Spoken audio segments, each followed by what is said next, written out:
কাউন্সিলরদের পদত্যাগের পর এবার আসানসোল পৌর নিগমের ৬ নম্বর বোরো চেয়ারম্যান পদ থেকে ইস্তফা দিলেন চিকিৎসক দেবাশিস সরকার। বুধবার তিনি আসানসোল পৌর নিগমে এসে নিজের পদত্যাগপত্র জমা দেন। তবে বোরো চেয়ারম্যান পদ থেকে সরে দাঁড়ালেও তিনি কাউন্সিলর পদ এবং দলের সঙ্গে যুক্ত থাকছেন বলে জানিয়েছেন। চিকিৎসক দেবাশিস সরকার বলেন, সাম্প্রতিক নির্বাচনে মানুষ পরিবর্তনের পক্ষে রায় দিয়েছেন। পাশাপাশি বোরো চেয়ারম্যান হিসেবে ঠিকভাবে কাজ করতে না পারার কারণেই তিনি এই সিদ্ধান্ত নিয়েছেন। ইস্তিফা যেটা আমি দিলাম, যে আমি আপনাদের আমার রেজিগনেশন লেটারটা দিয়েছি, মিডিয়ার বন্ধুদের কাছে আমি দিয়েছি। তাতে দেখবেন স্পষ্ট ভাষায় লেখা আছে দুটো কারণে। একটা হচ্ছে যে দলের তরফ থেকে আমাকে বোরো চেয়ারম্যানে মনোনীত করা হয় এবং সেখানে তারপর সাবসিকুয়েন্টলি কাউন্সিলররা ভোট দেয়, আমি জিতি। তো আজকে যেহেতু দল ম্যান্ডেট পায়নি, পশ্চিমবঙ্গের মানুষ যে জনাদেশ দিয়েছে সেটা আমাদের বিরোধীতে আসনে বসার জন্য, সেইটাকে সম্মান জানানো নাম্বার 1।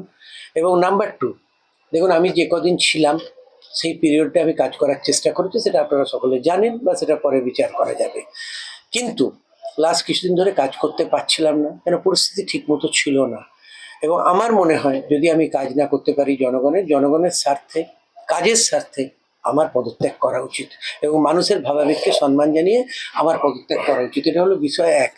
এবং বিষয় 2 দেখবেন, যেটা আমার চিঠির একটা অংশ রয়েছে, যে আমি আনুমানিক সেপ্টেম্বর মাসে মেয়র সাহেবকে এবং তারপর নভেম্বর মাসে তদন্তের জন্য অনুরোধ করেছিলাম এবং সেই তদন্ত চলছে। এবং তদন্তে আমার বোরোর আমি তদন্ত চেয়েছিলাম যে এই তদন্তটা যেন হয়। এবং নতুন সরকার যেহেতু পশ্চিমবঙ্গে ক্ষমতায় এসছে, আমি এই চিঠির মাধ্যমে জানালাম যদি কোনো তদন্ত তারা মনে করে, তাতে সেটা ইডি হতে পারে, সিবিআই হতে পারে, বা কোনো সিটিং জাজ দিয়ে কোনো জুডিশিয়াল প্রোব হতে পারে, তারা বোরো 6-এ আমি যে পিরিয়ডে চেয়ারম্যান ছিলাম এবং যে পিরিয়ডে আমি ওয়ার্ড 84-এর কাউন্সিলর আছি, সেই পিরিয়ডে পুরো বিষয়গুলো তদন্ত করে দেখা যেতে পারে। অন্যদিকে বিজেপি নেত্রী চৈতালি তিওয়ারি দাবি করেন, তৃণমূল কংগ্রেসের মধ্যে দুর্নীতি বেড়ে যাওয়ার কারণেই মানবিক মানুষ একের পর এক দল ও পদ থেকে সরে আসছেন। সরকারের আমলে এত দুর্নীতি হয়েছে, এত অত্যাচার হয়েছে যে মানবিকভাবে যারা আছেন তারা তো আমার মনে হয় না যে ওই সরকারকে মেনে নিতে পারছেন বা মেনে নিতে পারছিলেন।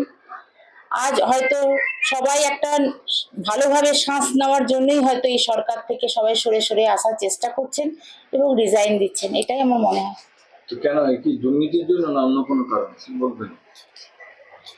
ওনাদের দুর্নীতির কথা আমার বলার কিছু নেই, আমি সেই সব ব্যাপারে কিছু অবগত নই, জানি না। কিন্তু এইটুকু বলতে পারি, টিএমসি সরকারের তো দুর্নীতি প্রত্যেকটা জায়গায় হয়েছে। আমাদের পশ্চিমবাংলাতে যেভাবে দুর্নীতি হয়েছে আপনারা সকলেই সচক্ষে দেখেছেন। সাধারণ মানুষের, গরিবের টাকা, ট্যাক্সের টাকা, সেই টাকা নিয়ে পরে তারা সব নিজেদের খাতে ঢুকাচ্ছে, অথচ মানুষের কোনো কাজকর্ম হচ্ছে না, কোনো সেবা তারা দিতে পারছেন না।